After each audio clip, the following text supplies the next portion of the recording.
Okay, we're starting here with the yellow-green. I apply the yellow first and then lightly apply the green on top of that. I'm using the wet on dry.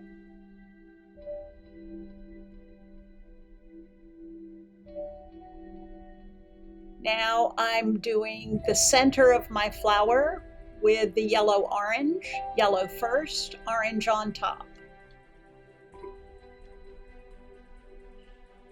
This time I'm going to do my green. So I start the green, again wet on dry, and get the little sepal underneath. I forgot that on the first one.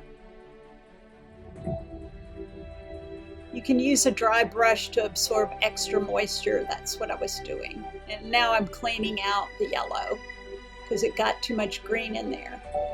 Now I'm going to do my blue violet. The blue first,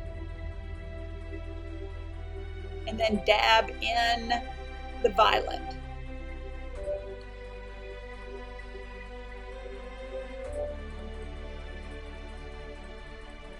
And finally,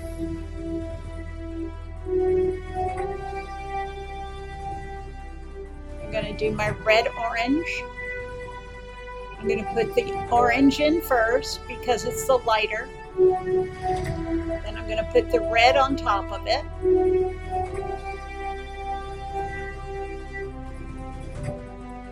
And get the sepals again. Then I'm going to do my yellow-orange inside.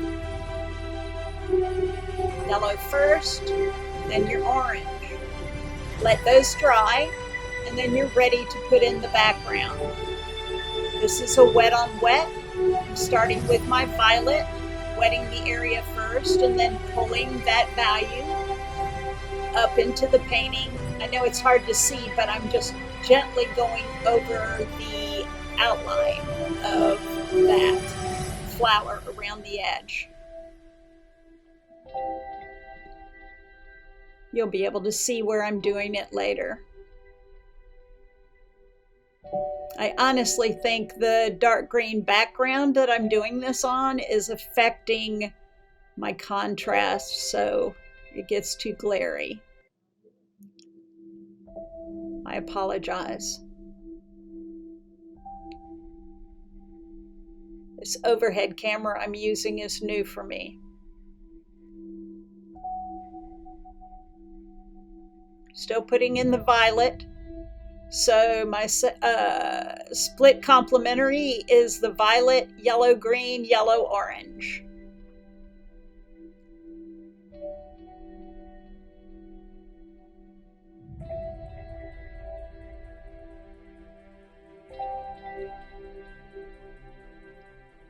I'm trying to darken up the edge and then blending it in with the water.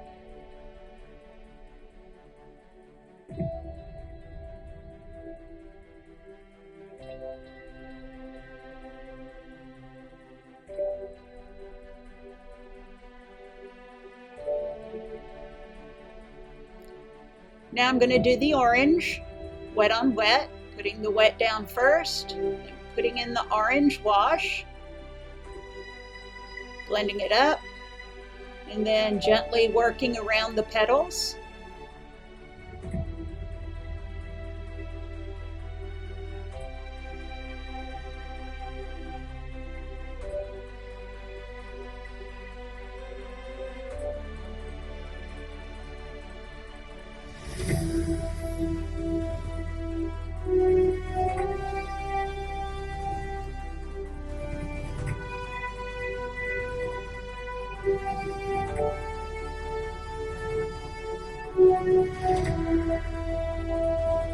I always work from the bottom up, then the base is darker than the top because that just looks more natural.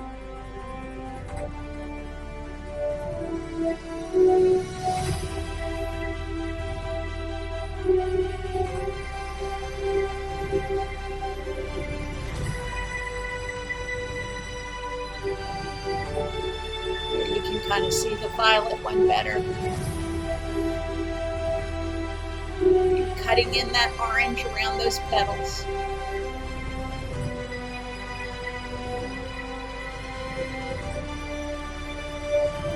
Now for my final color is the blue. And I have no idea why the blue came out so dark, but I really like it. So I'm not going to complain. Now you can see me cutting around the petals.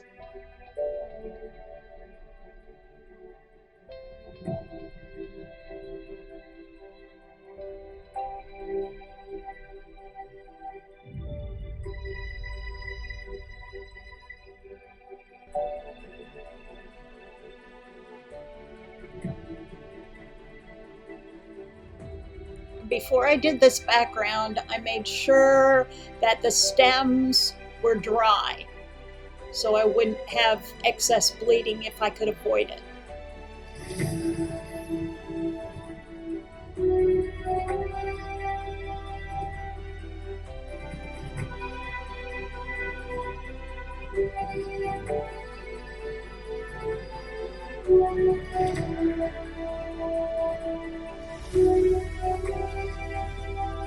Now what I'm trying to do is balance the dark. So on one side of the stem it isn't lighter than the other side of the stem.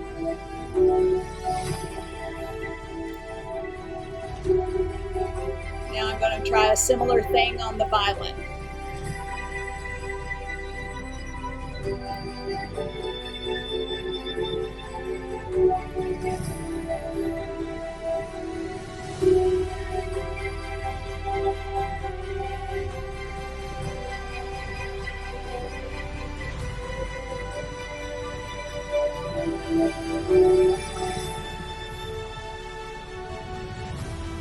Now in my case, my flower is white. You may choose a flower with a color. The basic process would be the same.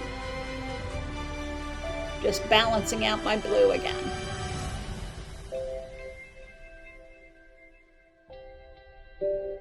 Here you see the final rendition. You might notice the inked lines around the outside. Those are uneven. As you can see, it's not a solid line. I call it a shaky line. And that's what I use to create interest in the line quality around the outside of the image. I think it works out really, really well.